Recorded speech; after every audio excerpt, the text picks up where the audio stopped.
नेपाली सार्वभौम भई फैलिएका मेची महाकाली सयौं थुङ्गा फुलका हामी एउटै माला नेपाली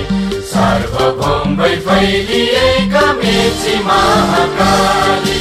प्रकृतिका कोटि कोटि सम्पदाको आचल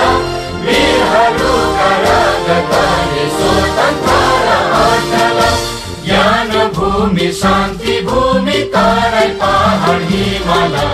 अखण्ड यो प्यारो हाम्रो मातृभूमि नेपाल बहु जाति भाषा धर्म संस्कृति छन् विशाल अग्रगामी